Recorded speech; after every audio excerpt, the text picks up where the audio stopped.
And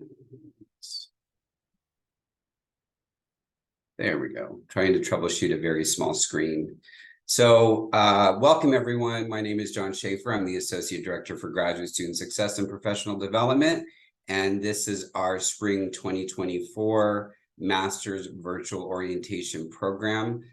On behalf of the graduate school, our Senior Vice Provost and Dean, Dr. Ambika Mathur, and of course, all of our faculty, staff, current students, and all of our staff within the graduate school office, I would like to formally welcome you or welcome you back if you are an alumni to the University of Texas San Antonio Graduate School. We are so pleased you're here, and we truly hope that you find this next couple hours beneficial to get you started off right next Tuesday as you settle into your first week of graduate school classes. So my name is John Schaefer. As I mentioned, I'm the Associate Director for Graduate Student Success and Professional Development. And this is my wonderful colleague, Tim Pelaez. And Tim is our Senior Program Coordinator with the graduate school. And we work hand in hand with a number of the events and programs that are delivered. And Tim will be talking about some of the things that he oversees a little bit later in the program. So just to tell you a little bit about myself, and if Tim, you want to jump in and tell everybody a little bit about yourself. I'm not a native San Antonian, although I have lived here almost half of my life, if not half of my life so far. I've lived here for, I think, 23 or 24 years, something like that. I grew up in Southern California, but by way of first moving to Oklahoma and then Texas in 1999, I completed my bachelor's degree and then my master's degree at UTSA. So I'm a two-time alum. And as a master's student or as a master's graduate, I was where you are currently back in 2006, I believe was when I started. And back in 2006, they didn't even have an orientation for graduate students. So we've come a long way, and honestly, not a very long time. So that's a little bit about me, and I'll turn it over to Tim to introduce himself. Hi, everyone. As my colleague said, my name is Tim Pelaez. I'm a Senior Program Coordinator here at the Graduate School. I've been with UTSA since 2019. I started out in UTSA libraries and worked there for a while, and then last year moved over to the graduate school to do event and program management. I'm from Colorado originally, born and raised in Denver, then moved to Iowa for undergrad, and then eventually to Texas to work for UTSA. And I'll be talking, as John said, I'll be talking to you guys a little more later about some of the programming that the graduate school does and some of the resources we provide.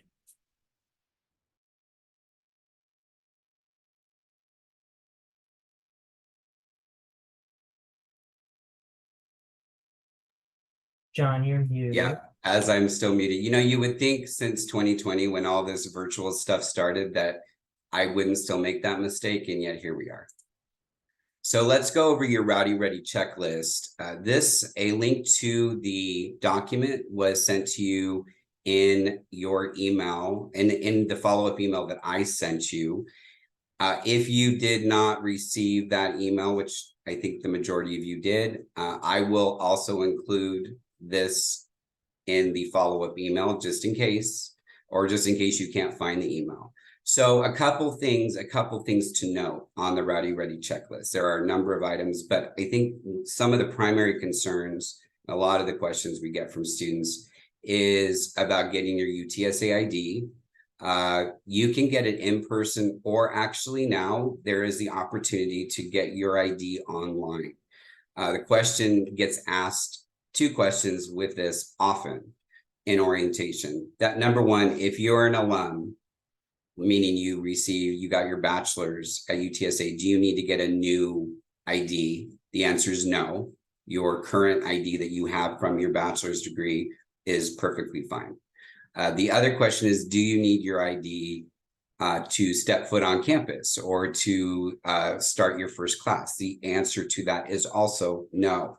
So if you have not received your ID at this time, don't worry about it. You have plenty of time. And I would suggest that either do it when you're on campus, if you're on campus during operating work hours, so 8 a.m. to 5 p.m., or the easiest way, of course, is to just simply order it online. Parking permits, also a big question we get. This is online only, so you cannot get your parking permit on campus, online only. So you would do that by going to utsa.edu/parking. And I think Tim's usually really good about popping some of these things into the chat. So parking, utsa.edu/parking, it will take you, or there'll be a link that will take you to ordering a parking permit. If, being that classes start on Tuesday, if you do not have a parking permit yet, there is a way to download a temporary dash permit that you can print out and place on the dash of your car. We'll talk about parking a little bit more when we get to the last panel, and we'll have a representative from Campus Services who they oversee parking and the ID card amongst many things. So they'll be able to answer other questions in greater detail about parking. One Stop handles financial aid, enrollment, and admissions. So if you have questions, if you're having issues with enrolling for your courses, or there's a hold or something like that, you can contact Enrollment Services, or excuse me, that's their former name. You can contact One Stop and they'll be able to assist you. And again, all of this, the detailed information about this, like phone numbers, websites, etc., are on the Rowdy Ready checklist that you were emailed. We do want you to check your student email. And we are aware that a lot of people, especially if you're a working professional, you have a work email. Most people have a personal email, if not multiple. And then we're asking you to keep track of a student email as well. But the student email is the primary communication where you'll receive anything from the university, whether it be your department, your college, the graduate school, One Stop, etc. So you really want to make sure that even if you're just checking it once or twice a week, that you pop in, look at the emails, and just to give you an example from us, from the graduate school, there's a couple different email addresses you may see. One is gps@utsa.edu. One is gradengage@utsa.edu. If you see those, that means that email is about upcoming events, whether it be professional development or networking or opportunities to get free graduate school branded items that will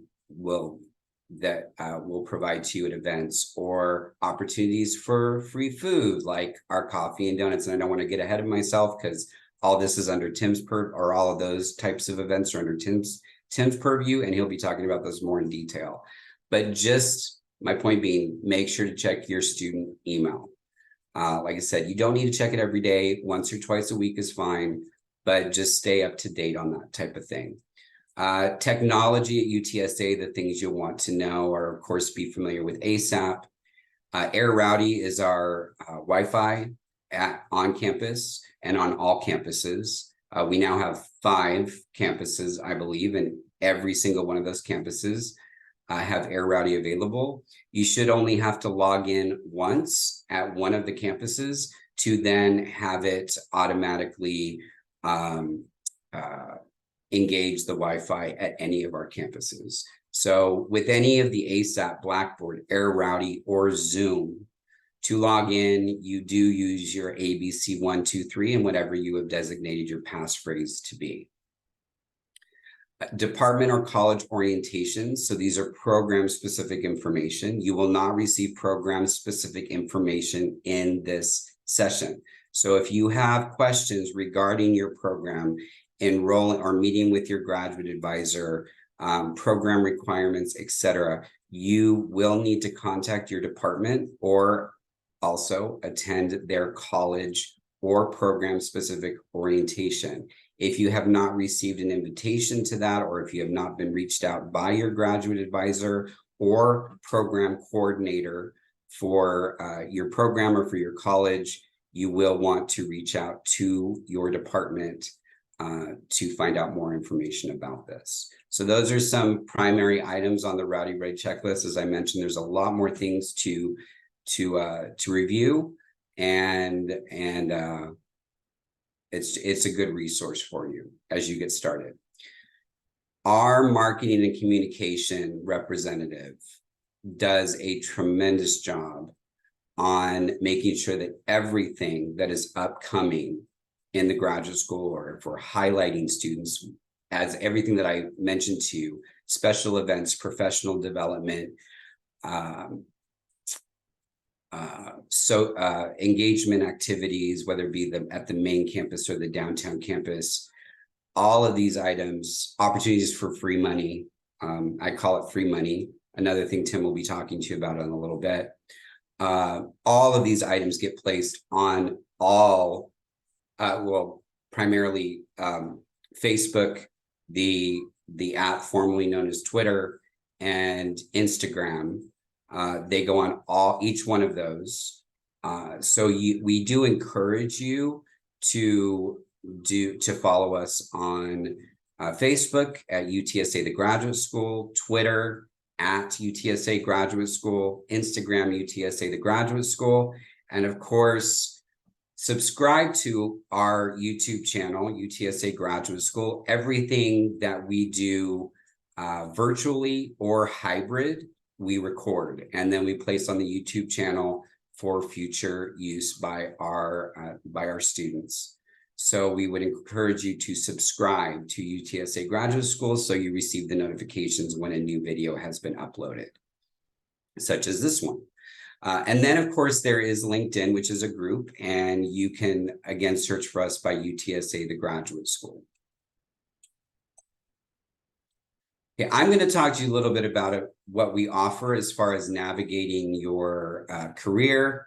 That's one of the primary functions that the graduate school does, is we provide career, professional and career development opportunities for you, along with services for student success and research support.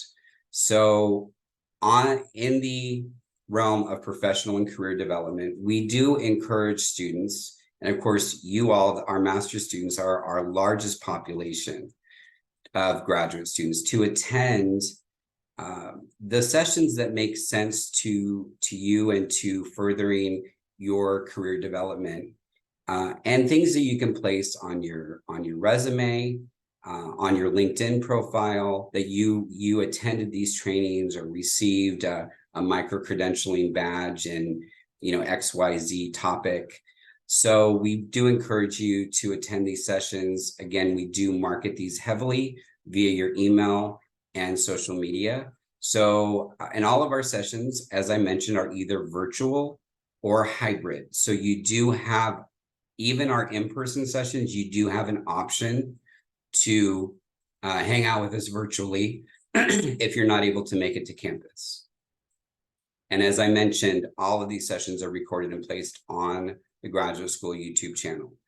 A lot of our sessions are either one-time attendance, you can receive a micro-credentialing badge, or you attend a full, let's say, 2-day or 3-day program, or you attend like 4 out of 6 professional and career development sessions. Any of those, it depends on kind of the formula, but you can receive a micro-credentialing badge. And the question is often asked, most people, I would say, aren't fully aware of what a micro-credentialing badge is. So in a nutshell, employers often look anymore at LinkedIn profiles in your social media before hiring an individual. What a micro-credentialing badge does is it gives you kind of a physical representation of a training that you attended or took part in. So rather than just listing as a let's say a skill, right, on your resume, this is something that can actually be virtually placed on your LinkedIn profile. So for example, you attended XYZ sessions in, 4 out of 6 as part of the 2023-2024 graduate school professional career development and received the skill set in these items or these specific topics. That can be placed on your YouTube, or excuse me, your LinkedIn profile. I do want to talk to you about our Career Pathways guest speaker series. Our guest speaker series rotates every semester by college. So we do kind of a drill down approach with the Career Pathways guest speaker series to focus on a certain college each semester. If you are a student in the College for Health, Community, and Policy this semester, or if you are simply someone that might be interested in working in the nonprofit sector, for example, working, well, that's a really actually a primary example of a lot of the guest speakers we have in various areas. But we have 3 sessions that make up our Career Pathways guest speaker series. We have our alumni career story. We have, which is a single presenter. We have our career trajectories panel, which has usually individuals, whether it be faculty, staff, administrators, alumni, or community leaders. And we're talking about career opportunities outside of academia for various disciplines within this semester within the College for Health, Community, and Policy. So we have representatives already identified for that program, for the alumni career story. And then our final session, or our final session for the Career Pathways each semester is our national perspectives. And we bring in a guest speaker that provides kind of a 20,000-foot view of a field. And this semester will be the field of nonprofit organization, leadership, and management. So, so that gives you an example of kind of what we do each semester. Next semester, we'll be doing College of Business, the Alvarez College of Business. That will be next fall. So a couple other things we provide to you if your program does require you to do to write a thesis. Formatting checks, the university offers preliminary draft formatting checks to make sure you're meeting the formatting guidelines for the university for your document. That is done by UTSA libraries. And then, of course, final submission assistance is done by the graduate school, specifically me and Tim. So this obviously is a long way off as far as, at least probably 2 years off for most of you if you are doing a thesis. So it's nothing you need to worry about now, but it is good information to have. And then the final thing I want to talk to you about under professional development and student success is each fall semester, we offer the opportunity to take part in something called the 3MT, which is a 3-minute thesis. This provides master's and doctoral students the opportunity to compete and present their research in 3 minutes or less with one static PowerPoint slide. It is a really fun competition. If you win, you can receive a $1,200 award.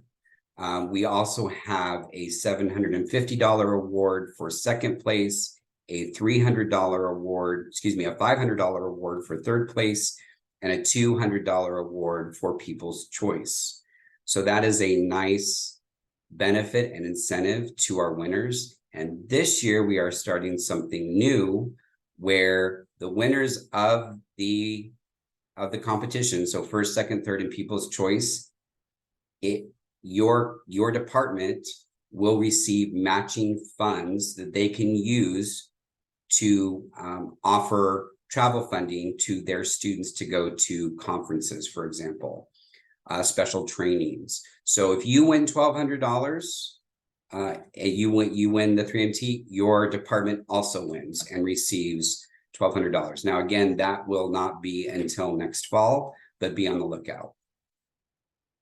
And I'm going to turn it over to Tim to talk about Graduate Student Professional Development Award and a lot of our engagement programs that we have throughout all of our semesters.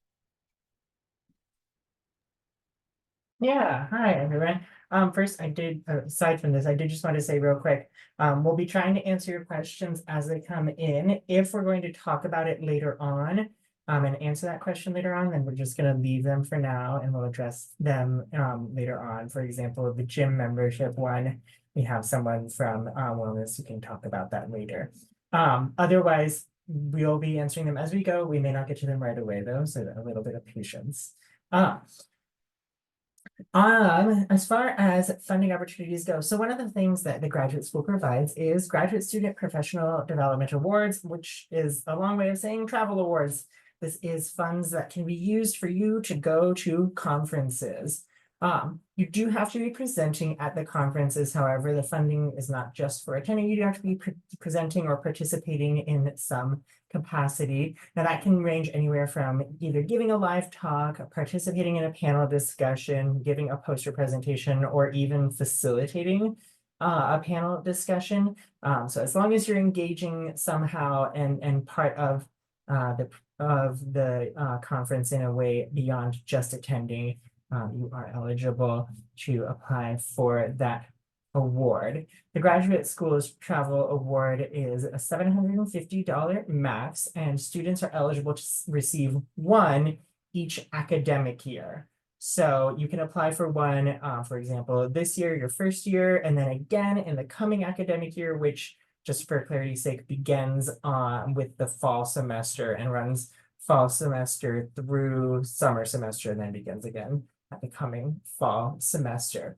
It is a $750 max, and that is for the award. If you get below that, it still counts as you receiving one award. So for example, if your travel needs are below that $750 max and you get a $500 award, that still counts as the one award that you're eligible to receive during the academic year. And the reason for that is just because we want to be able to spread the wealth as much as possible and send as many students as possible to present at conferences. And so to ensure that happens, we do have to limit it to just one per academic year per student.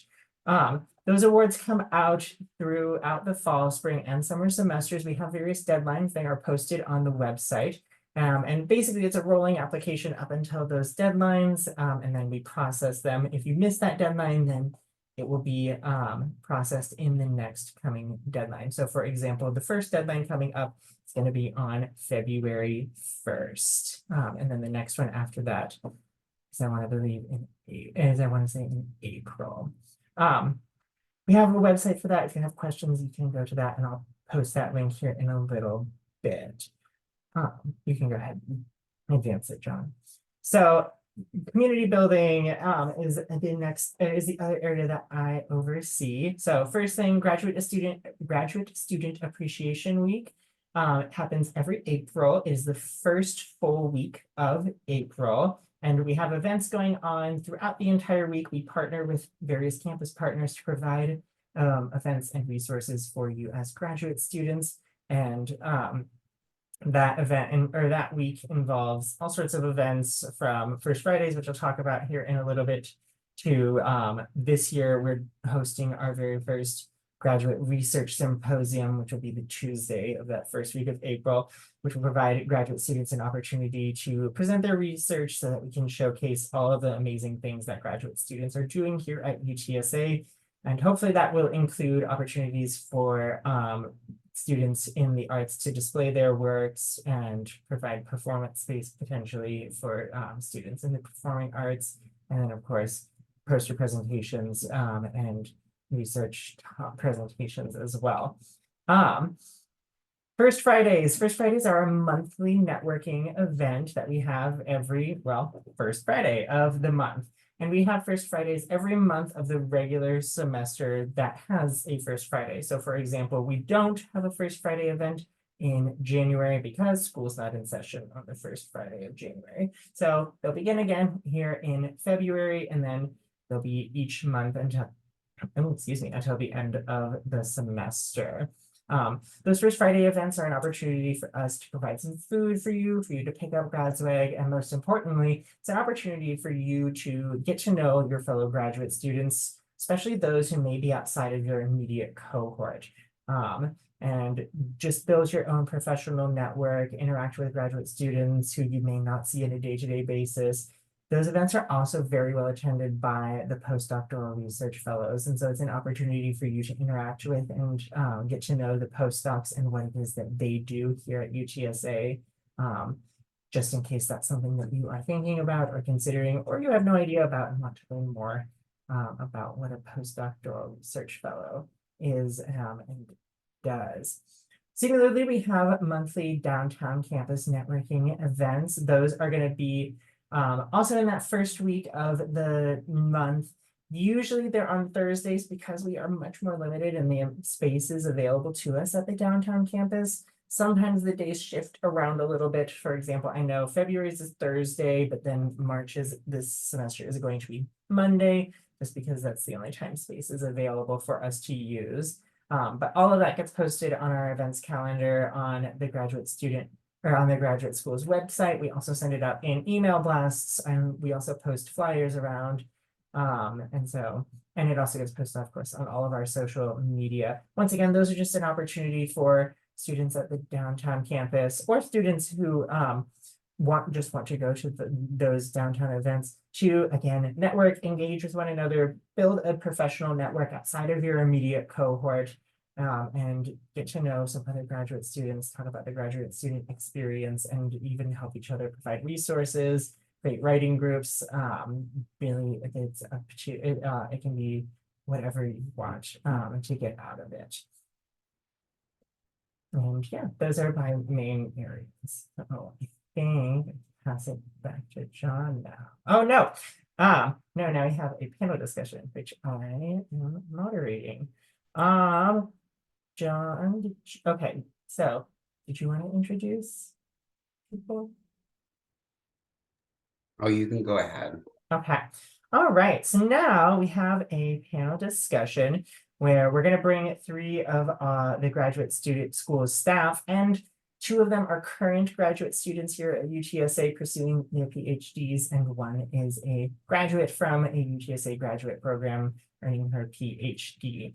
And so joining us today, we have, and I will provide them the opportunity to introduce themselves here in a second. But first is Cynthia Mecca. Cynthia, did you want to go ahead and introduce yourself to the group?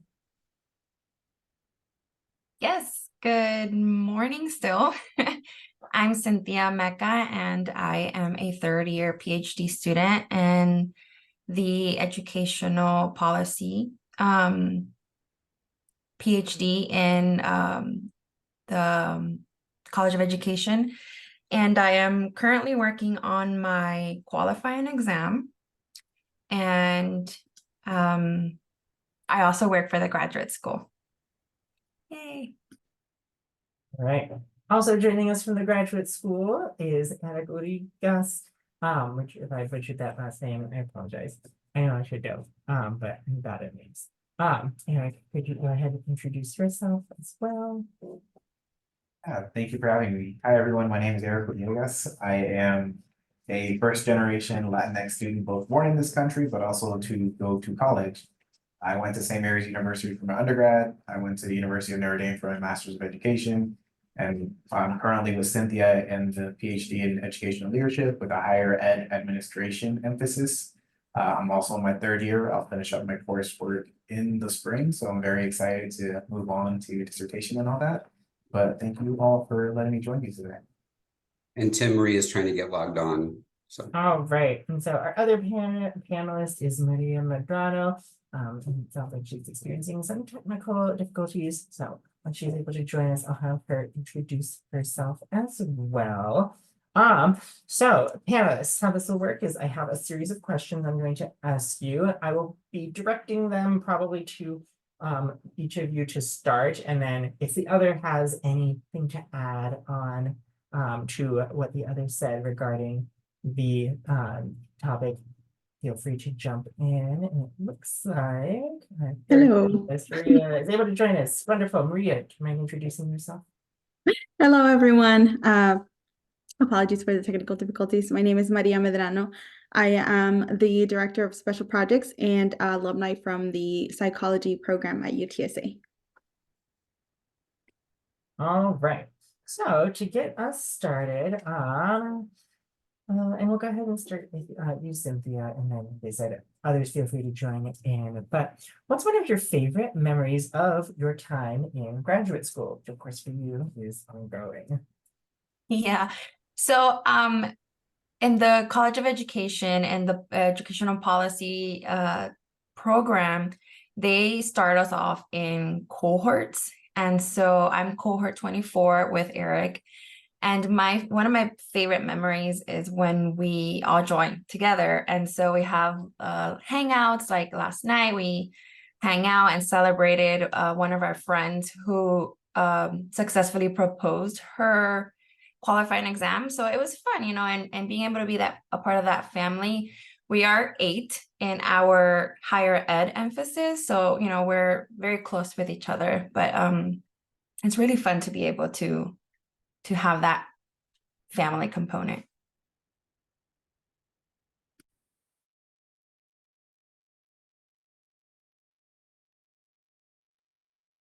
Eric, you want to jump in on your favorite memories from grad school?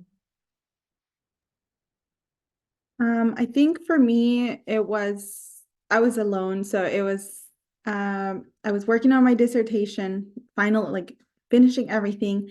And I was working on my discussion piece, and everything was just flowing for me because it wasn't like the hard part of like having to do the analysis and all of that stuff that I considered hard.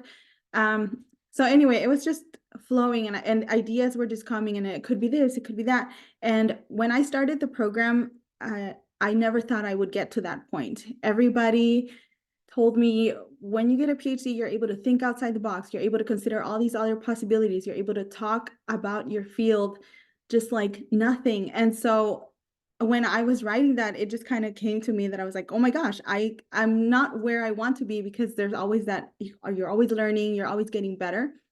But I couldn't believe that I actually got to the point that I thought was absolutely impossible when I had just started. And even as I went through the program, working on the proposal, things like that, nothing felt like I was ever going to get there. So that moment was pretty special for me.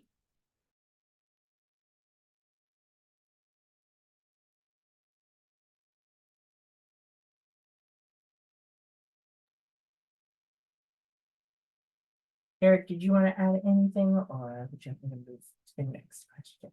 Sorry, I was responding in the chat to a question. Sure. For me, so my program for my master's, it's very Notre Dame has a lot of traditions in their campus, so the program had this unique tradition. All of our program were teachers, so what we did, there's first years and second year teachers. This first years have to start practicum and get up at like 6 a.m. and go teach for the first 4 hours of the day. So for the first year, second years always go back and they plan like a surprise. They have like confetti, costumes, loud music. And so when you're walking to the parking lot to get to your car, there's people like cheering you on and celebrating. So it was a really cool way to start off the program. And that memory always stuck with me, both as like the first year teacher going in, and also being on the other side and celebrating the people that I lived with in my house and community. So that was a really nice memory. Excellent. And Eric, I'm going to go ahead and ask you to start off the next one. If you knew then being when you began graduate school, what you know now, what's one piece of advice you would give yourself? You are your biggest advocate in any program. Like, it sounds weird to say it, but if something's going wrong, if you're having trouble, if something doesn't make sense in class, you're not sure how to navigate the university, you need to speak up. And a big part of that is people want to help you at the university. I think we have 5 people from the grad school working here. Like, we're not here because we're making, 6 figures. We're not here because of the money. We're here because we want to help serve students. People who work at the university are here because they want to see you succeed. They want to see you achieve your goals and everything that you want to do. And if they can help, they're going to, but you have to say something. So if you're having trouble, whether it's in class, whether it's like just navigating things, talk to someone who works here and they'll do their best to connect you and find what you need. So for me, like, I was first gen, I was also like in a predominantly white program, which is very different when people are literally living in lake houses and have these summer homes. Like, it's a very different world for me.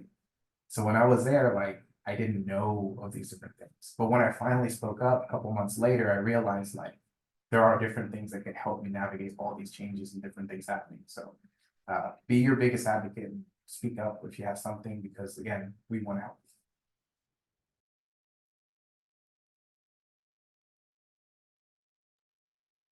I think for me, it's time. Time management has never been my forte. And so when I started my master's and even the PhD program, I thought, oh, these classes meet once a week for 2 hours, and I have 3 of them. So I have all this free time to, parent, do whatever else I needed to do. And so then I realized very quickly that there's a reason you have all of that free time. You're preparing for a lot of material, you're preparing to absorb a lot of material that you have to discuss within those 2 hours. And I not only did I learn that all that time was for a reason, but also that if you show up and you didn't review that material, if you didn't take in that information, it's really obvious, because when you go to class, you don't go to class to be lectured like you do in undergrad. You don't go to class to just take in information from the professor. You go to class to discuss what you already learned on your own in your free time. And so I would say don't overestimate all of the time that you have between classes, and make sure that you do prepare, because you're there to learn, but you're also there to discuss with your peers, which is another level of critical thinking that you'll acquire through graduate school. Yes, I completely agree with both Eric and Maria. I think I keep telling myself that as I work full time and as I am working on my qualifying exam, is ask questions. I was always afraid of asking questions. I was always afraid of like asking for clarification because I didn't want to be perceived as like someone that didn't know. But if you don't ask questions, you're never going to learn. And so ask questions. And then the other thing, and by that, I mean like your faculty, your professors.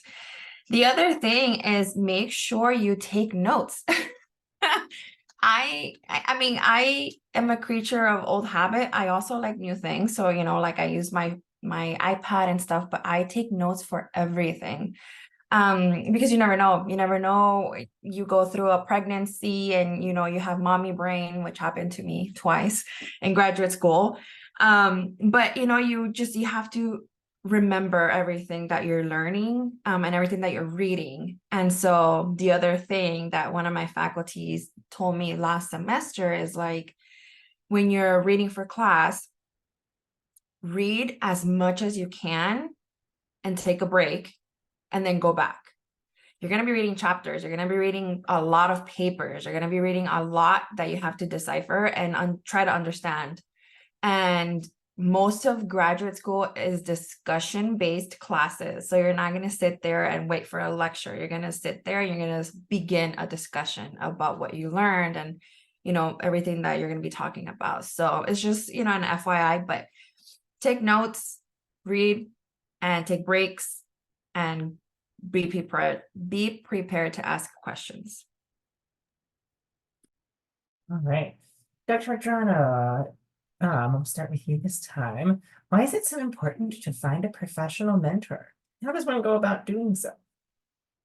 I think it's very important. You'll need it through your master's degree, and especially if you're looking into going into a PhD program, you will need a mentor or advisor who is going to guide you. And that's one of the main reasons, because that person will be a guide that's going to support you academically.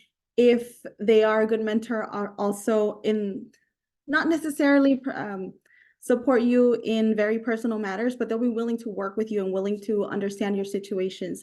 and make sure that they guide you through the best possible path for you. They're great for career exploration. So you may go into a graduate program thinking you want something, and they can help you decide if that's really what you want to do, or if there are other possibilities that you had never even considered. They open up so many doors for you, whether it's through their networking or just by the knowledge that they have within the field. They are able to open doors and opportunities for you. As far as going, choosing a good mentor for you, I think the very first thing is going to be making sure that you have very similar interests. Of course, your mentor doesn't want a copy of them. So you don't have to be in the exact same area, but something similar that they can actually provide advice through is going to be really important. And then somebody that's compatible with what your needs are. So I would encourage you to make a checklist of what you need. If you need more help on the academic side, then make sure that you have a mentor that meets those needs. Or if you need more help, you have a lot of family responsibilities, you're a non-traditional student, make sure that you look into that as well. And then the last piece of that, I think, will be not only choosing a good mentor for yourself, but learning how to be a good mentee. Like Eric said, and Cynthia said, learn to ask questions, learn to, speak up when you need help. So it kind of goes both ways. Yes, you need a good mentor in order to be successful in graduate school. They're extremely important, but you also need to be able to put something on your part as well.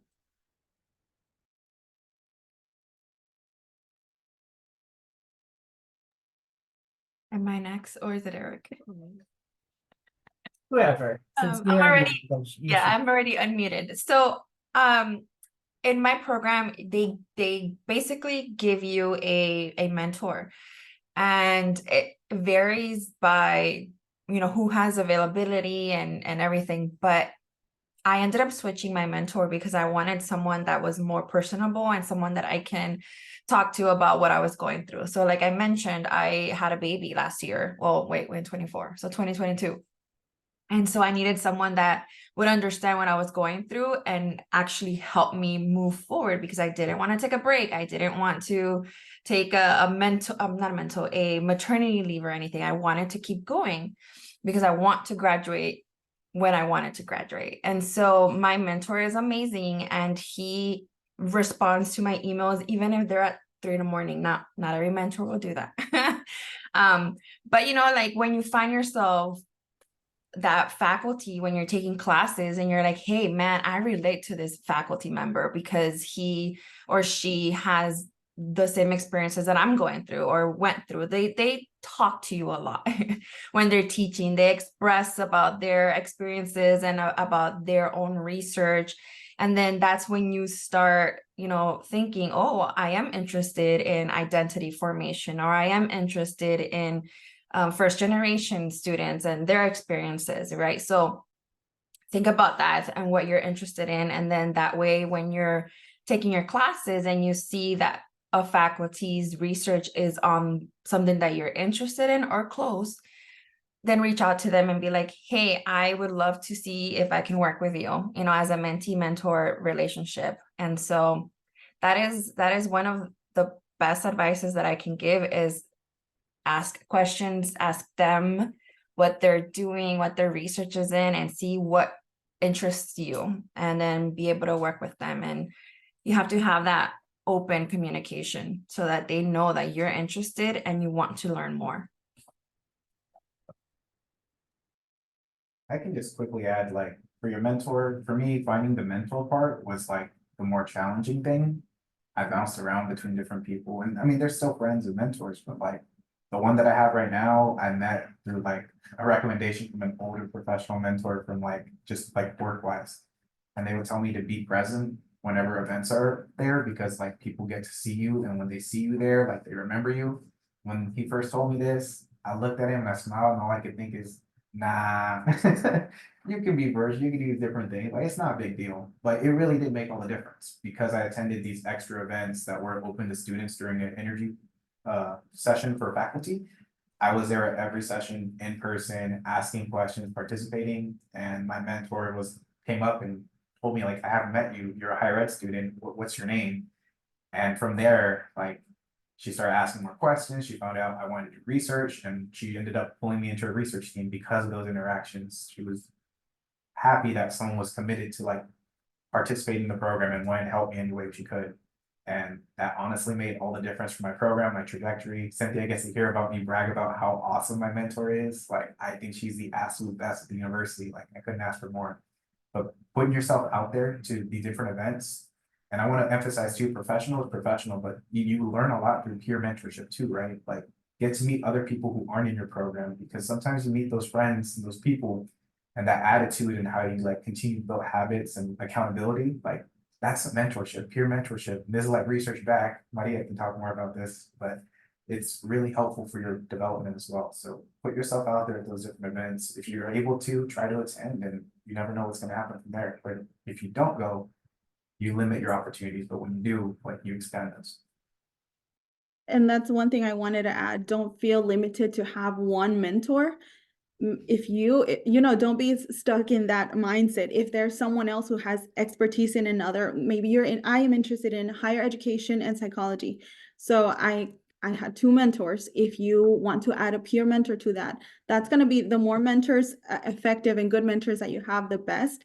And that's called a constellation of mentors. And so that's going to be extremely key for your success. So don't ever feel limited to say, oh, I already have a mentor, I can't switch to someone else, or I can't let someone else mentor me. They can definitely mentor you simultaneously. All right. Because we only have 10 minutes left in this section, I'm now actually just going to ask one of you, and then we'll move on to the next question. So, Cynthia, what's the best piece of advice you've received regarding graduate school? I kind of talked about it previously, but I think the best advice that I got was last semester, where my professor was telling us that you're going to want to read everything, but just skim. And I feel awkward saying that, but she made such a great point, because I have a stack of like 7 or 8 research articles that I'm reading for my qualifying exams to answer questions. And I'm like, I'm going to skim, because it's a lot. It's a lot that I have to read and like be able to write and comprehend into my assignment. But yeah, that's the best advice that I've gotten so far, is skim and take notes and highlight. And you're gonna be reading a lot, so that's gonna help. Eric, you actually touched on this one a little earlier, but why is professional development as important as academic? The real, like, honest answer for me is your knowledge is important and it can give you tools to get there, but those tools can get you so far, right? But when you know the right people, they now enable you to use your tools in different ways and build like this other hypothetical, or like whatever kind of like metaphor you want to use. Those people make those connections that enable you to maximize your tools to the efficiency that you can. So I think that building your professional development is expanding your network. Like, going to professional development, you can learn things that you may have already heard, but it's the people that you interact with and meet there. And that networking opportunities are just extremely helpful. So my mentor helped me with something like this. I went to a conference, I was going to 2 conferences in the fall. She took me out of like the conference sessions and told me like, this is where like your professional development is. Next thing you know, because she is who she is, people start coming to her and just talking with her. And she's like, this is my student, and like introducing me to like XYZ. Next thing you know, like my network has just expanded like significantly within like 20-30 minutes. And these are all people working across the country in higher ed in different capacities. So like being able to view professional development the same as academic development is essential to like maximize your opportunities here with your degree. All right, Dr. Medrano, what are the best ways to engage in the graduate classroom? I think the first one is be present, mentally present. I had a professor who wrote on the syllabus, if you are physically present but not contributing, they were going to deduct points. So make sure that you're actually paying attention to what's going on around you. The other thing that I would say is, as you're doing your readings or doing your research, jot down your discussion points ahead of time. So have those ready, whether it's on your notes or whatever you use to take notes during the class. Make sure that you have those ready to go.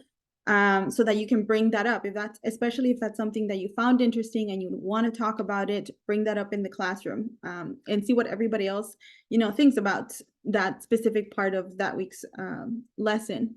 And then the last thing is obviously ask questions. And when I say ask questions, I don't mean just ask questions to the professor. I used to do that a lot when I started. I think in my first class ever, I would just look at them and ask them, like, what do you think about this? What do you think about that?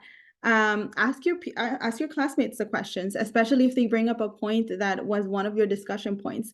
Engage everybody within the classroom, not just make it a conversation between you and the professor. All right.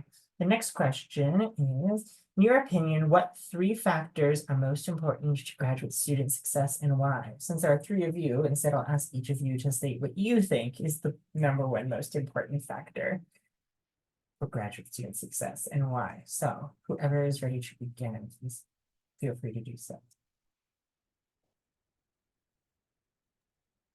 Okay, I'm gonna say 2. I'm gonna cheat. I'm gonna say 2. And they all kind of come back to support. I think a support network, and that includes your mentor and your family or whoever is supporting you from home. Those are gonna be key. Everybody thinks, of course, time management, of course, paying attention. You need to know and learn stuff to do well in the classroom and to finish your degree. But if you are not able to focus because you don't have that support, if you're stressed out, if you're burned out, then everything else is just going to seem impossible. To make sure that you have a good mentor or constellation of mentors, and that you communicate with the people at home that are supporting you, because they can probably consider taking a load off of you sometimes, or giving you a break. And it's also important for them to understand when you can't commit to going to a party, or just in general socializing when you have a lot going on. So in general, just a good support network. Yes, definitely. I think I would add giving yourself time and grace, because there's a lot that you have to do. And if you have families or if you work, you have to give yourself time to do your assignments, to go to class, to read, but also for yourself. Like, I take an hour every day, and like half an hour in the morning, half an hour at night, and I do my skincare. And that helps me. It helps me relax. It helps me be a better person, a better mom, a better wife. And it helps me be refreshed. So finding time to help yourself is very important.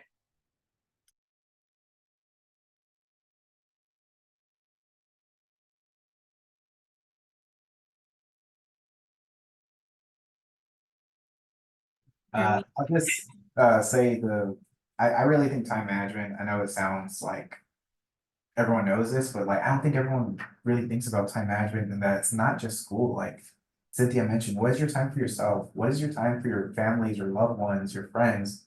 What is your time for your school? What is your time for your job? Like when you like lay it out, and it sounds silly, but lay out a calendar and write the times you're doing what you're doing each day just to visualize it. And I think most of us are gonna see that like, wow, we do a lot of different things. But if you can start to build habits, and I've put some answers in the chat about this, but when you start to develop a routine, what is your routine for socializing? What is your routine for yourself? What is your routine for like school? You start to develop habits. It's like exercise. When you start going to the gym, right? And all of a sudden, like you get off schedule after 2 to 3 weeks, your body feels different. It feels like it's supposed to be doing something that's not doing. It's the same thing. So whatever it is, like in all of the aspects of it, I think you have to maximize it. I really do think that creating that visual schedule for yourself, be graceful to yourself and adjust when you need to, but like stick to a routine until it's habit. And once it's habit, your body goes into autopilot and it maximizes your time for your studies, yourself, and your friends and family. Tim, before we pop on to the next group of panelists, I know we have a session this semester on imposter syndrome, but I wanted to see, as all of my colleagues are nodding their head, if 1 or 2 of you can kind of talk about imposter syndrome and making sure that, and to normalize it, because I think if, based on my experience going into graduate school, I think everybody feels it or is feeling it. Like they're not supposed to be here. What are they thinking? It's graduate school, it's a master's program. If maybe one or two of you can speak to that and your experiences, and maybe also how to overcome it, which will also, introduce, and I think it's Maria is overseeing that program this semester on imposter syndrome. So Maria, if you wanted to start, kind of talk about it. Yes. So I think, like John said, everybody experiences these feelings of, I'm not supposed to be here, I'm a fraud, those kinds of things. And honestly, in speaking to my mentor and my advisor, she told me, I'll let you know when it's gone, because that little feeling is always going to be there. But I think that what you should focus on is the evidence that you have that you should be there. You're in the master's program. A group of people who are experts in your field got together and decided this person is good enough to be here. There's a reason you are with all the people in your cohort. So think about all of the evidence that you have that you should be there. And just always remember that probably most of the people within your cohort are feeling the same way. And until you have evidence that you shouldn't be there, then don't stress out about it. And I know Levi has a lot of information on it as well, so he's actually going to be helping me guide the program. And I'll send out an invite for a whole session on that. Want to go, Cynthia, or what do you prefer? Just quickly go. I mean, Maria said it best, like it's never gonna go away until you're probably maybe even the dean of the graduate school, but or any other program. But it's hard, but you just have to talk about it. And that's helped me a lot, because when I was finishing my idea paper to move on to my candidate work, I kept telling my advisor, I don't think I can do this. Like it's hard, and I have a life and I have kids that I want to see. But he was very helpful in telling me, hey, you're doing this for them, you're doing this for yourself, give yourself time, find the time, get a calendar, like so many great advice. And I've been doing that. And so that's been helping me, just reminding myself that I earned my way where I'm at. I did great in school. I earned my grades. I took my exams. I wrote my papers, everything I did myself. And that earned me the right to be there. And so even though the imposter syndrome is, right here somewhere, I just try to like flick it off. I'm just kidding. But I'm always telling myself that I know what I'm doing and I am educating myself, and that's what's helping me try to overcome it. But Eric, you can finish it off. I'll go really fast. Get a piece of paper and write down who are the people in your life that remind you like of what your worth is, right? Who are those people who can remind you when I feel imposter syndrome, when I'm question if I should be here? Who can you verbally ask who's going to support you?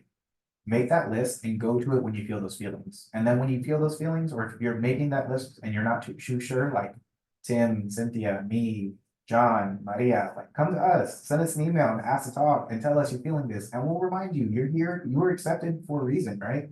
Like we're here to support you. Those people are here to support you. Identify those people and come to them, be vulnerable, because they're going to be there to support you and lift you back up and get you back where you need to be. If I can close this off before moving on to our campus services representatives, I wanted to point out something that's, I'll dispel a myth that I have witnessed and seen for years when it comes to graduate students in relation to the graduate school. A lot of students, whether it be master's or doctoral, see the graduate school or graduate school office or graduate school representatives as something that makes them extremely nervous, like to reach out, to come visit, because we are this ominous graduate school. But the reality is the graduate school is me, it's Cynthia, it's Eric, it's Maria, and it's Tim.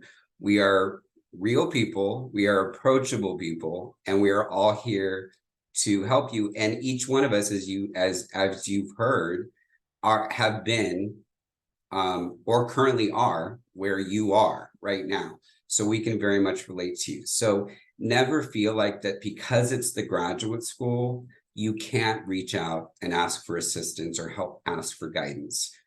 my colleagues are wonderful people, and they're not just giving advice or telling you to contact them just for the sake of because they're part of the graduate school master's orientation. They do truly mean it. So I'd like to thank Cynthia, Eric, and Maria for joining us on the panel about how to be successful as a master's student in graduate school, and of course to my wonderful colleague and partner, Tim, for moderating the session. So thank you, everyone. I appreciate it. Thank you. And I am now going to ask my colleagues and who are graduate school campus partners to please turn on your cameras. You should all have availability to that. And then I will go ahead and introduce them. I think we're just, I know one person is running a little late, and so she'll be on in just a minute. But I would like to introduce my campus colleagues and also partners of the graduate school. Levi Rex from Wellbeing Services, Larissa Guerra from Campus Services, Chronica Nguyen, who has not joined yet, but she is from the Registrar's Office, Ashley Wallace from International Student Services, Sherry Salisbury from UTSA Libraries, and Martha Smith, who will also be joining us soon from the Writing Center. So welcome, all of you. Thank you for joining us now this afternoon for our Spring 2024 Master's Graduate School Orientation. So good afternoon, everyone. And what this session is, this is where you guys get the opportunity, meaning you guys, the students, get the opportunity to ask your questions and get them answered. And so what I will do is go through from top to bottom questions, and I will field them out to our campus partners to see if they have the answers to those questions. And if not, hopefully we can get them answered post-orientation via an email or get to you as the students pointed in the right direction. So first question, which I'm going to toss over to Levi, is do graduate students have access to the on-campus gym? And if so, how do they gain access? Yeah, so that's going to be over at the campus recreation. We have some fantastic recreational facilities. It's so difficult to narrow down what they got. There's weightlifting, there's an indoor track, there are group exercise classes, and it's actually fairly easy to get access to the campus recreation. All you need is, of course, your student ID, so your UTSA card that you have. But the only thing that they'll require from you is like you just got to fill out a form either before you get there or when you get there. And Tim went ahead and put the website to the campus recreation in there. But some other things that Campus Rec does, like I said, group exercise classes, yoga, they have nutrition classes. They also have things like cooking classes as well. There's a demo kitchen up there, and they have about like 5 to 6 classes a semester teaching students different healthy recipes. So yeah, very easy. I highly recommend you utilize the campus rec. It's very convenient. You can find the hours on their website. There's just so much to do depending on, you may like weightlifting, you may like cardio, you may like yoga, and it's all there available to you. Thanks, Levi.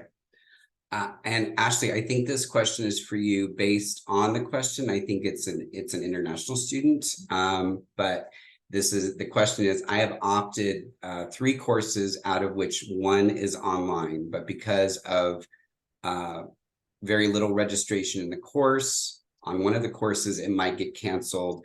So can I register in 2 online courses and 1, I'm guessing in-person course? Okay.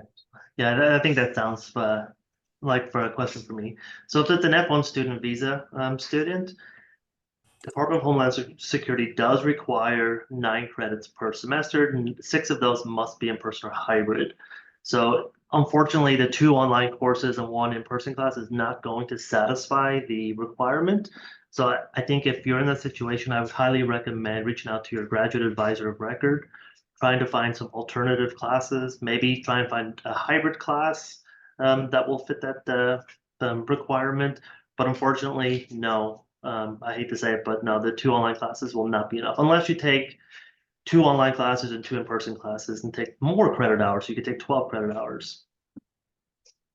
Thanks, Ashley. And these next 2 questions I can field. The first one says silly question, which no questions are silly. So random, but for our program orientation, do we dress business casual or just basic attire? You can just dress basic attire.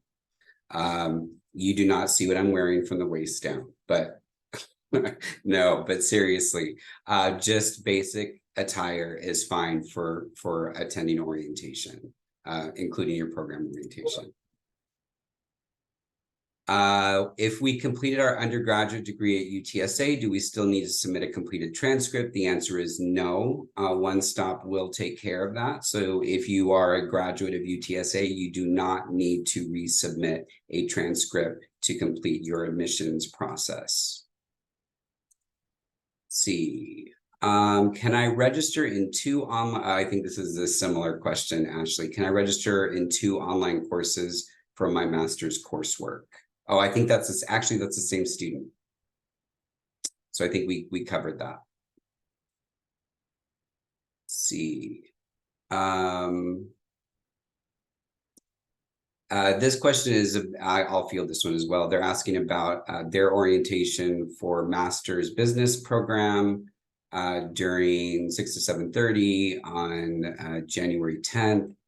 Well, that program is passed. If you're asking whether the session is recorded or that, you will need to contact the Alvarez College of Business Graduate Studies office, and that person. And if I think probably the best thing to do is, and I will type in an email address.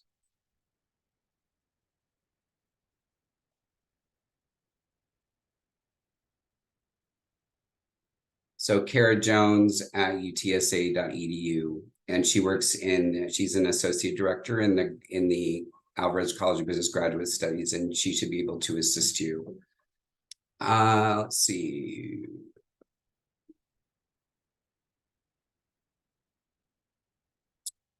I think this question may have been answered on our previous panel, but any experience and tips on entering graduate school after having a break from formal education? I finished my undergrad in 2013 and have been working or parenting since then, and it's intimidating entering a formal classroom setting again. Does anyone have any experience or similar experience as far as taking a break and then entering a graduate program?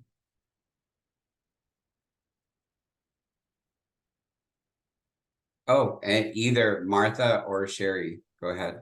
Okay, so can you hear me, John? Yes, you're Okay, good. that is a mini miracle, and you are in my messy kitchen. I'm so sorry. Okay, but I have not personally had experience of coming back to graduate school, but I work in the writing center, and I also teach freshman composition, and so I am in contact with a lot of students who are coming back after a hiatus from education, and I think I don't know. I just think it seems scarier than it really is. Like, I think once your classes start and you get your class materials and you get to know your professors, you're going to settle into a routine, and you know, you belong here for sure. Even though you feel like you've been out of the game for a little while, you have a lot of experience, life experience to bring to share with people. So I guess this is more just general advice, and that is, I think that you will get in the groove once you start classes, and I hope you won't be nervous anymore about that. But maybe Sherry has something even better than that. Well, I just want to say I have personal experience with that. I was out of school for 18 years before I went back to college.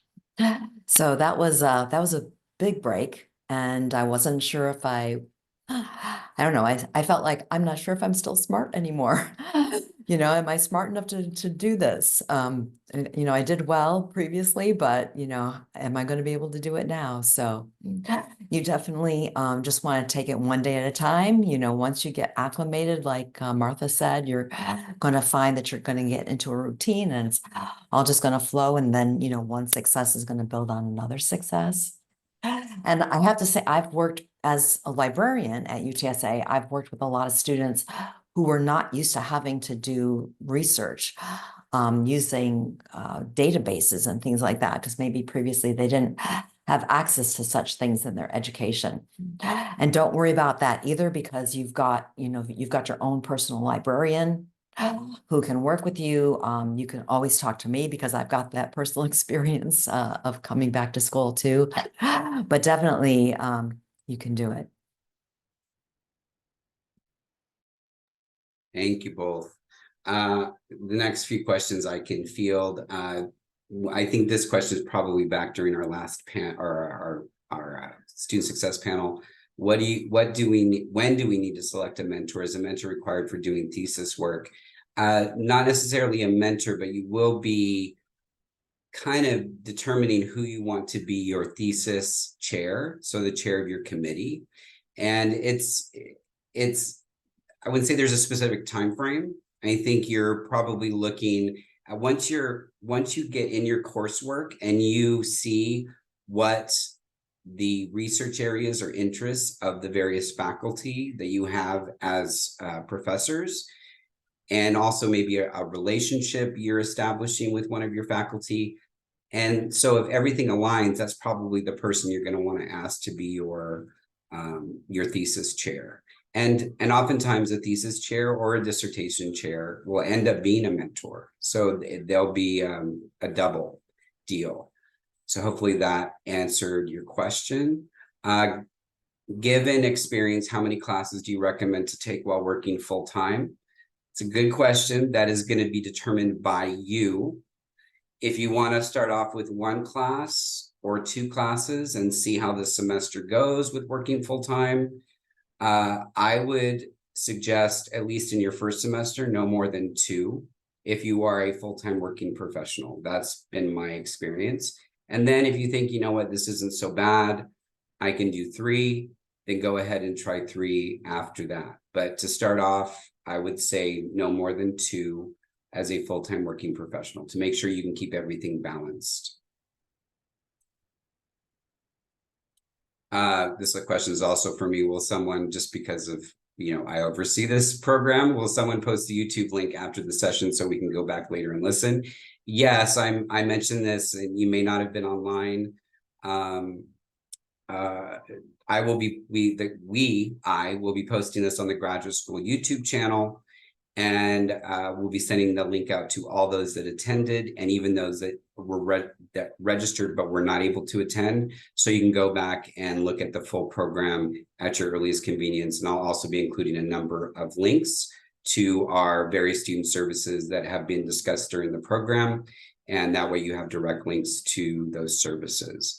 So, so the answer is yes, and also highly encourage you to subscribe to the Graduate School YouTube channel. It's UTSA, the Graduate School, and you can search for that on YouTube. That's my shameless plug for our YouTube channel. Okay, Larissa, you are up to bat. If we purchase a parking garage permit, are we guaranteed a spot in the garage? Thank you, John. So if you purchase a parking garage permit, so there's two kinds. There is a normal non-reserved garage permit and there is a reserved garage permit. The reserve one is going to give you the opportunity to have a certain spot, but the normal garage permit will allow you to park anywhere in the garage, just as long as it's not like an executive parking spot. You just want to avoid those. But if you still wanted to park in the garage, you can pay the hourly rate at $2.50 an hour. That's an option in case if you don't want to get a permit and you feel like you're not going to be coming to campus as frequently, that's another option. Thank you. Larissa, one more. I have my student ID from undergrad. Do I need to renew it? No, so if you have like a title change, if you started working and you're still a student, then that would be the only way to change your ID. But other than that, if you're still going to be a student from undergrad to grad, there's no reason to change it unless you're having any difficulties getting access to any specific doors on campus, or any labs, things like that. You can always stop by our office. We're open Monday through Friday, 8 to 5, and we can always get you a new one if you have any damage to that card. And Levi, is the rec center at 1604, or is the rec center at the main 1604 campus or the downtown campus? Yeah, so the recreation center is located at the 1604 campus, but you know, downtown and 1604 students can use it as they see fit. I'm just gonna chime in real quick. There is Okay. some recreation facilities at the downtown campus. They are smaller, but there is some. I've been moderating orientation since 2008.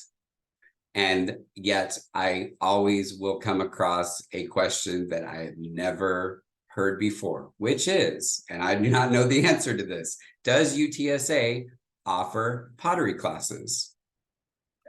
Go for it, Levi. I'll take that. So while the university itself does not offer pottery classes, shameless plug. So Wellbeing Services, which is the department that I fall under, we have weekly groups and workshops that run from Monday through Friday. On Fridays from 1 o'clock to 2 o'clock p.m., we have an event or a program called Art of Wellbeing. So this is where we have different art styles, mediums, things like that. And we do have like modeling clay, sculpting clay, air dry clay occasionally. So if you're interested, you can always just reach out to us at Wellbeing.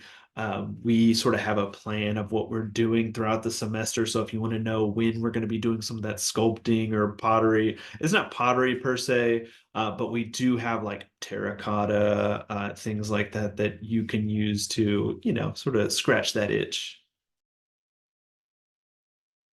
And to do another shameless plug for Graduate Student Appreciation Week, which Tim mentioned, we're incorporating new programming this year.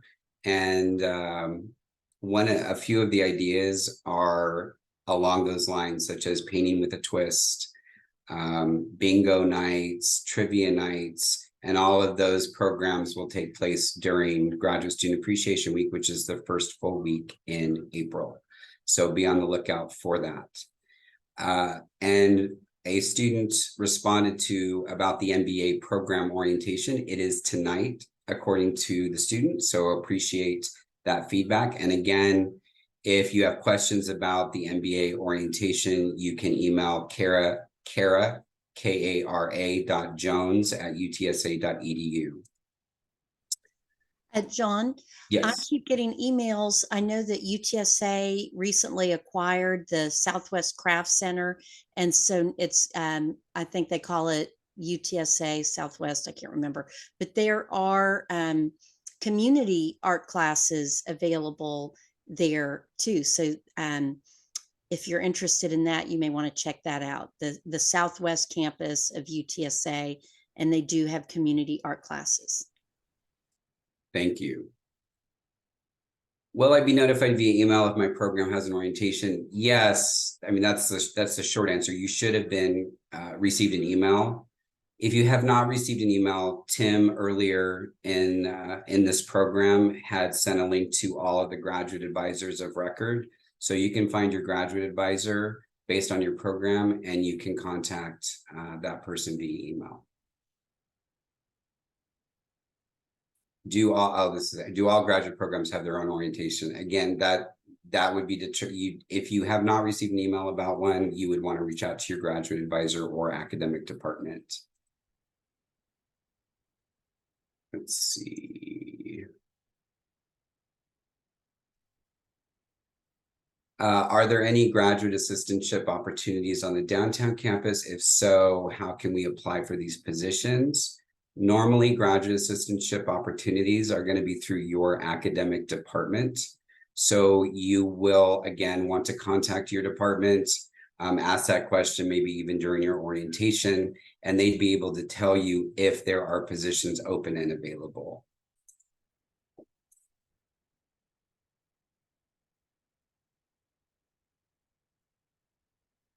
Larissa, I know someone spoke about a temporary parking pass until we get ours mailed to us. Where can we get a temporary parking permit? Yes, so you'll get the temporary parking pass whenever you order your parking permit through the parking portal. It typically would be your UTSA email, but just depending on how you have your parking account set up, you may just want to double check to see which email you have on file. So once you order your permit, after that, you should be receiving a PDF file of that temporary dashboard permit that you will need to print out, so that way you can use that temporarily for the next 2 weeks until you receive your physical permit in the mail. There's another question that I can answer. General answer, but can I do co-op internship during the summer? It's going to be a question for your academic program. I graduated. I'm going to let anybody on the panel jump in with this one, just as a general question about graduate school. I just graduated with my undergraduate degree less than a month ago, and I'm jumping right into my master's program. How can I try to avoid burnout? Levi, you want to start with the well-being slant? Yeah. So I'll go ahead and come at it at a mental health angle, and then if anyone else wants to jump in terms of like graduate school experience, I'll let them do so. So when we're talking about burnout, especially in terms of academic situations, I think it's easy to just dive headfirst into, our academics and sort of put the blinders on and forget about everything else that it requires for us to maintain a good academic score, or make sure we're caught up. So I'll say you're jumping right in, but don't forget sort of your own, what do you do to de-stress? How do you engage in self-care? And I think sometimes when we talk about self-care, it can sort of be confused with, buying yourself that thing you want, or, binging your favorite television show, or eating whatever you want. And those are forms of self-care, sort of allowing yourself to enjoy something that you like. But also, just remembering things like keeping up with our physical and mental well-being. That's also an aspect of self-care. So make sure we're eating right, getting in movement, engaging in our support systems as well, the people around us. You are going into this in a cohort style, so there are going to be people around you that are dealing with the same exact, maybe not the same exact, but they're sort of going into these classes and this schooling very similar to what you're dealing with. So don't ever hesitate to reach out to the people around you and develop that support system.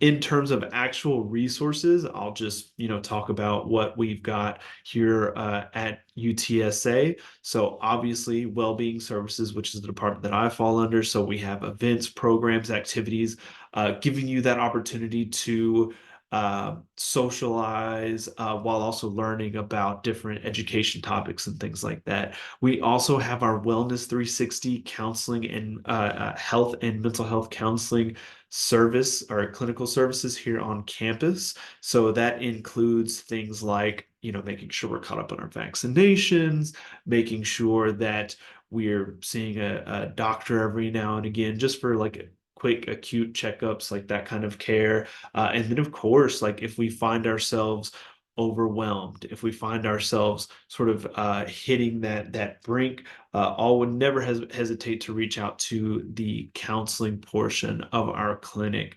I'll always say, what's the thing? A pound of prevention or an ounce of prevention is worth a pound of cure, or something like that. So don't wait until it's getting to the point where you are struggling, and where you're at burnout. Be preventative. Reach out before you get to that point, because once you're at the point of burnout, you're gonna, lose motivation. You're gonna lose energy. It's gonna be very difficult for you to have that motivation to call counseling, make an appointment. And not that it's particularly difficult, but when we're sort of in the throes of burnout, we don't have the energy to even do those basic self-care aspects. And also just another resource is our student assistance services as well, which is a unit within Wellbeing Services. So I'll just, sort of reiterate, don't forget sort of what you do that de-stresses you, that makes you sort of enjoy life. I know you're going to want to go and do well in school, but don't forget all that. And then don't forget about the resources that are available to you. Don't think that you're here on your own. Don't think that you have to do it all by yourself. There are departments, there are resources here on campus, specifically to assist you in your academic journey.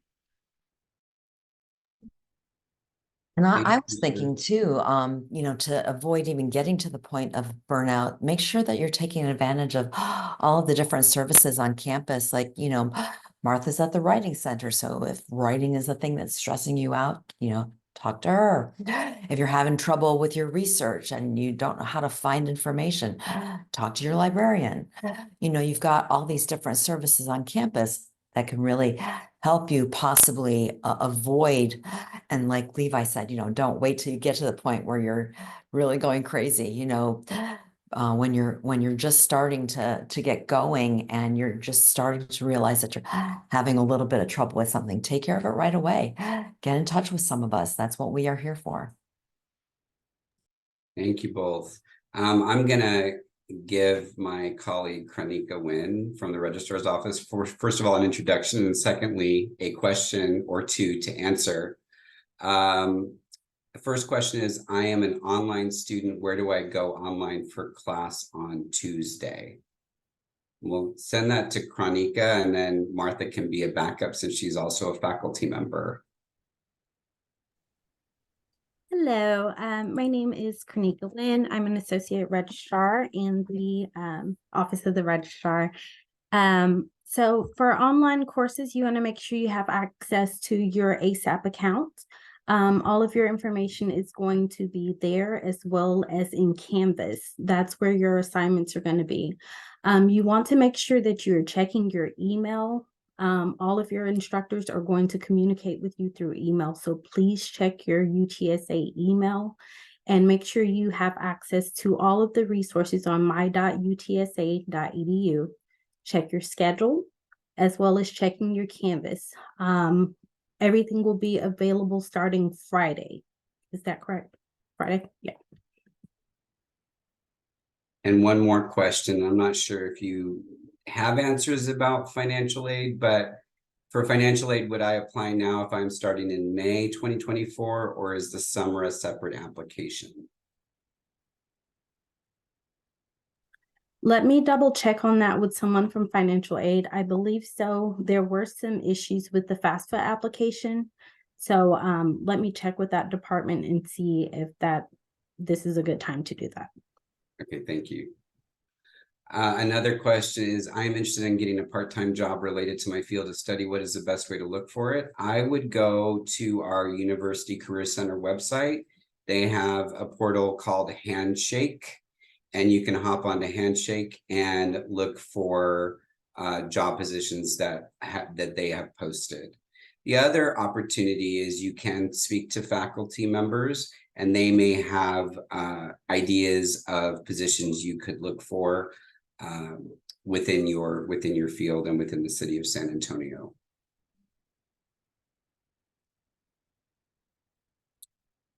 Larissa, can you talk a little bit about solely the evening permits, which I think are the twilight permits? Yes, correct. So we do also have evening permits. So those evening regular parking permits as well as the evening garage permits, those only apply for the evening time. So if you feel the need that that might be a little bit cheaper and you know you're only going to come to campus during that time, that might be best suited for you.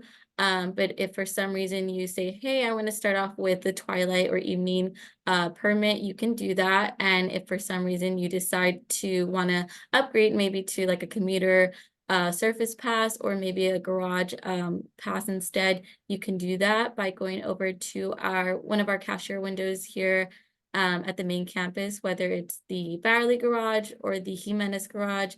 And we do also have our downtown campus as well, in case if you needed to do that exchange as well. You have until February 29th, because we're a leap year, to make that that last time to do the exchange or refund. There's one more for you. It's my understanding that if you are a UT Health or UTESCA employee and have a parking permit, that it applies at UTSA as well. Is this correct? Correct. Yes. So if you have a UTESCA employee parking permit, it does apply over here at UTSA. Just depending on which UTESCA parking permit that you have will allow you to park in certain areas here at UTSA. So if you search up UTESCA UTSA parking permit, it'll bring up a document that'll have a little graph that will show you where exactly you can park based on the UTESCA parking permit that you hold in your position. These next two questions are also parking, but they're yes, no, and I already know the answers to them. So, and you already mentioned one of them. So if you're already a UTSA employee and have an ID card, do you need one for a student? The answer is no. You can use your staff ID. And then do you need to get a separate parking permit for each of the campuses? The answer is no. One permit handles all of them. I think maybe with the exception of if you're parking in the garage at the downtown campus. I don't know if all the garages, if they translate, and Larissa, if you want to touch on that. Yeah, sure. So the only difference with the downtown garage, it doesn't have like a kiosk to badge in. However, as long as you have a garage permit, you're allowed to park in the garage. And the garage downtown doesn't do like the hourly parking where you pull in a ticket, but it does offer park mobile spaces throughout the garage. So all you would have to do is scan the QR code.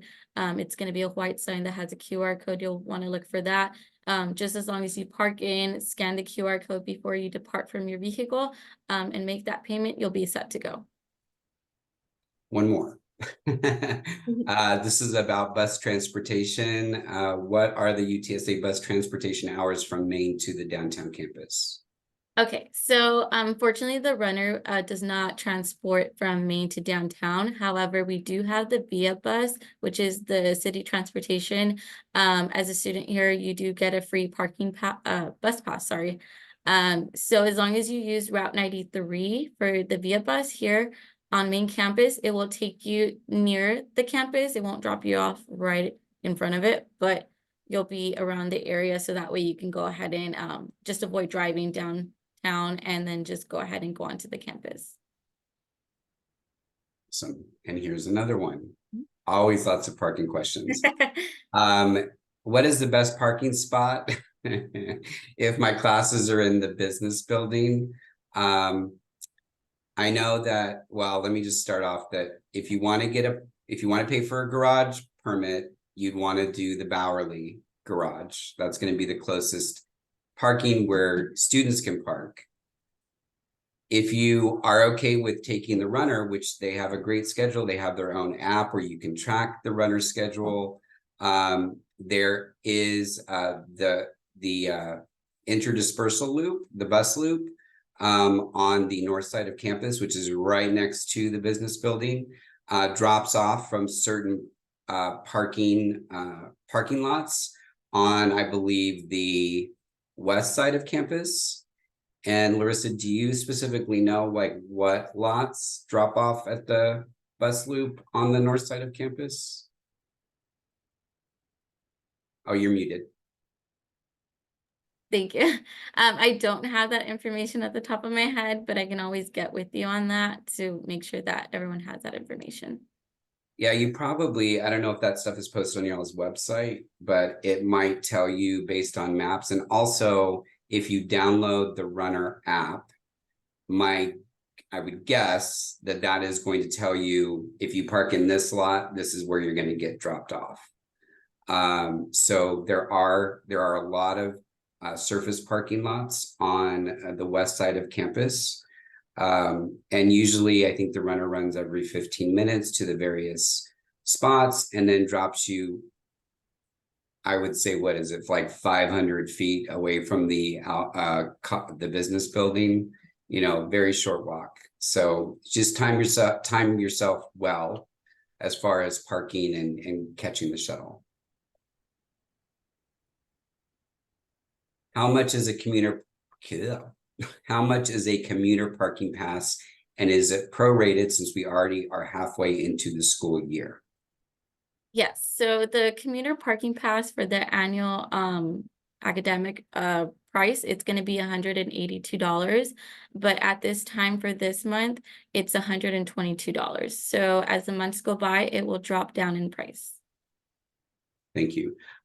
Levi, this is for you. Is the on-campus student counseling included, or is that something that has to go through our personal insurance?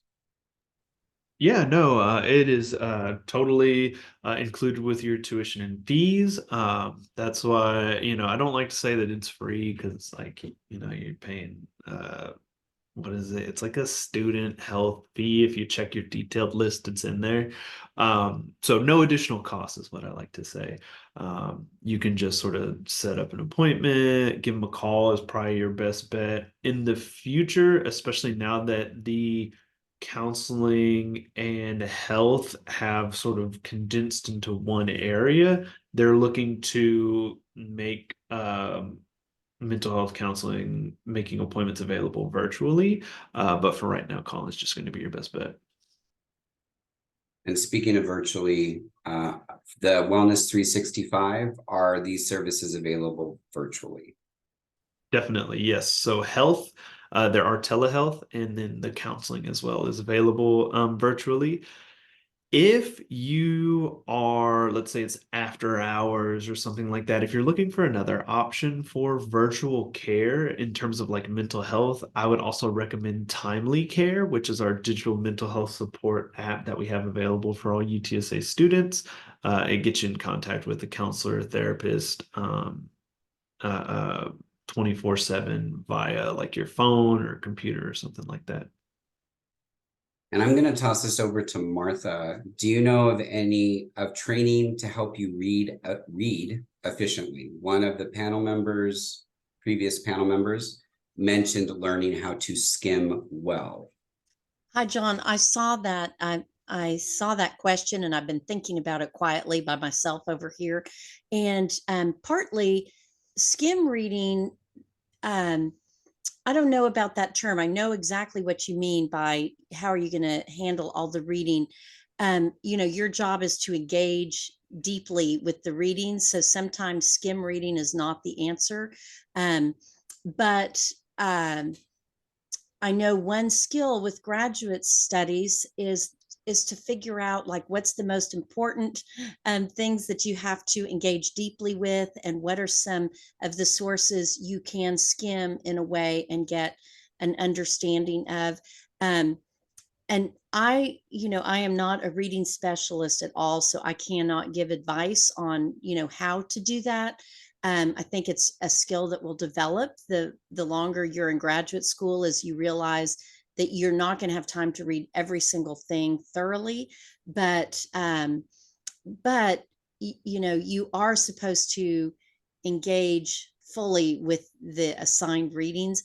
And Sherry can talk about this, and maybe she already has, that the library offers access to a variety of what are they called, Sherry? Like the organization tools where you can put in the citations and have a place where you could summarize them, organize your sources. that might be an efficient way too, to keep track of what you read, make notes as you go, so you can refer back to those. And why, Sherry, why have I gone blank on what those are called? Are you thinking of the citation management tools? Yes, yes.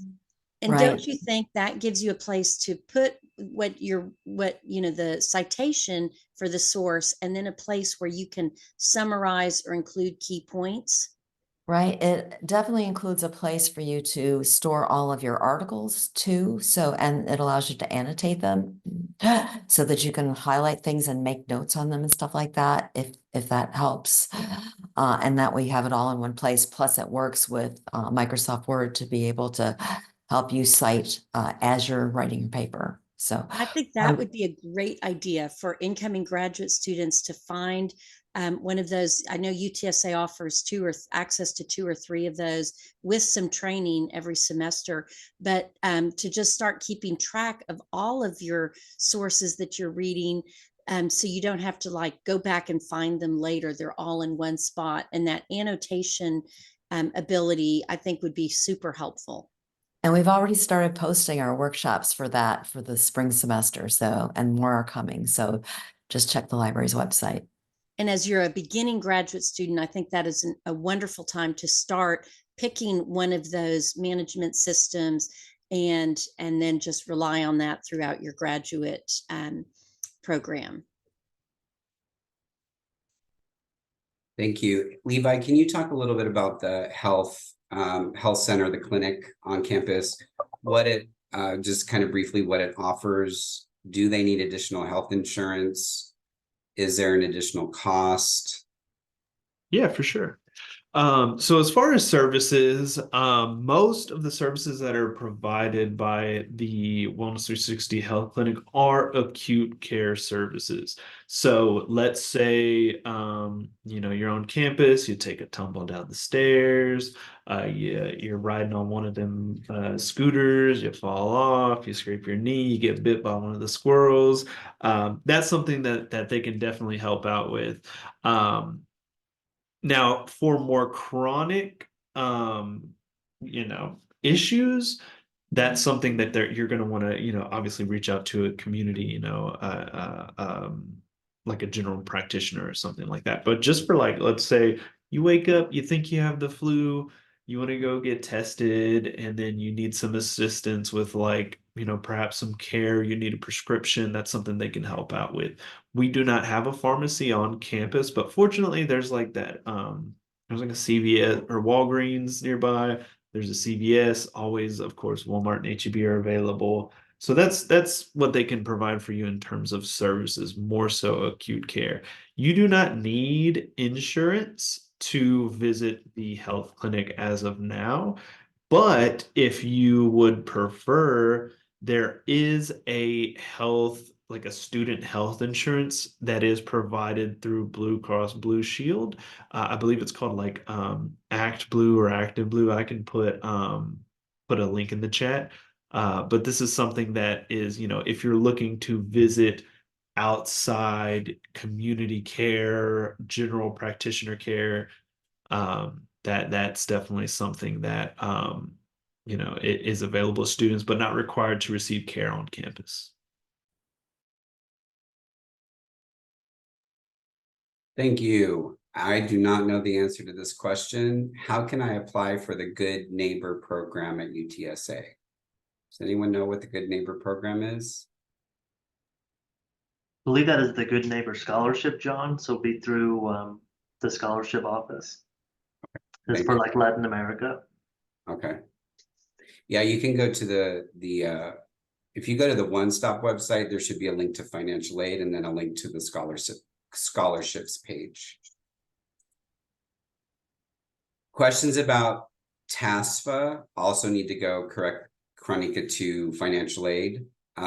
You can email, and I'm typing it into the Q&A, financialaid@utsa.edu. If I can type today. Larissa, are most spaces, including garage, included with the commuter pass? Don't we all wish? I would buy a commuter pass if that was the case. So unfortunately not. Unfortunately, the commuter pass is just the most common permit that most students like to buy, just because it allows you to park as early as 8 a.m. and stay on campus as long as you need. But it will not allow you to go in the garage. If you wanted to park in the garage, even though you have a commuter permit, you can go ahead and pay the hourly rate at $2.50 an hour. But if you wanted to an upgrade, like I said, you would just need to go to one of our cashier windows or our downtown office to do an upgrade. And then there's a question about the Via Bus parking pass. How do you get the free one to go between the main and the downtown campus? Sure. So in order to get that bus pass active, you'll need to go ahead and download the app, which is called the Via Go Mobile Plus.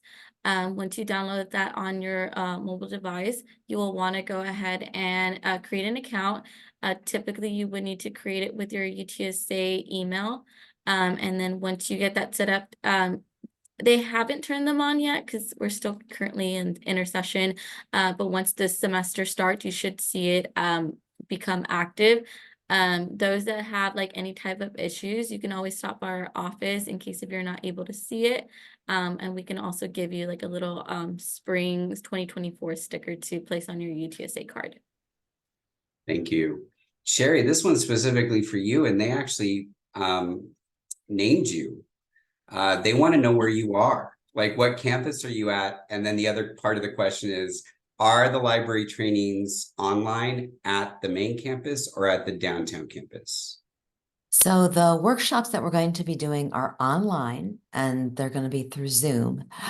The on the workshop page, which is right on the library's homepage, it lists all the workshops, and we just started putting them in. So we've only got the intro for citation management workshops on there right now, but there'll be more coming.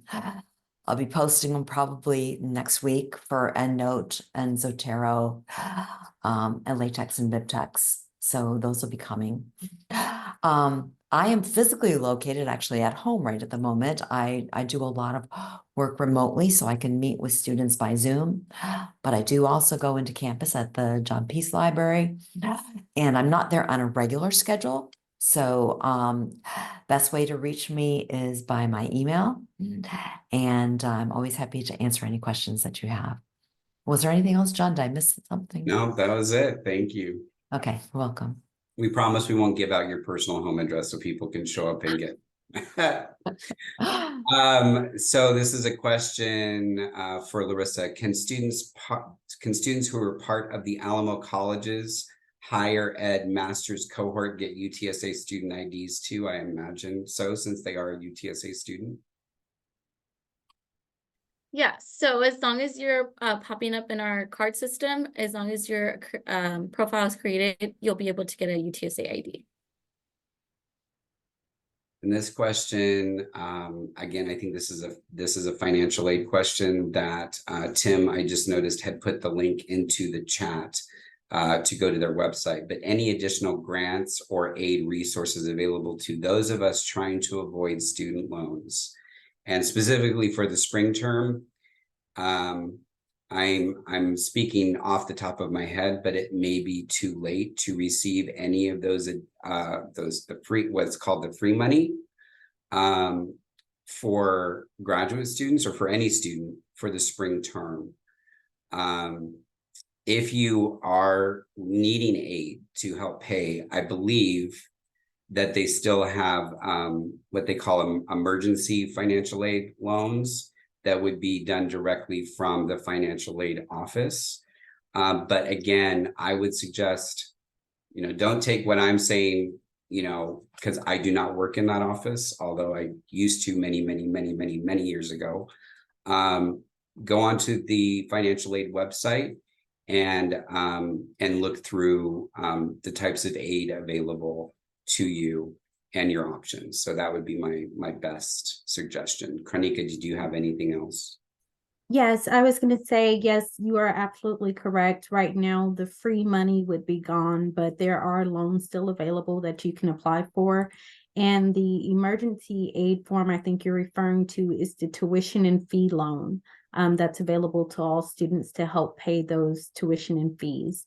There's also a payment schedule that comes with that. It has the application process on the website.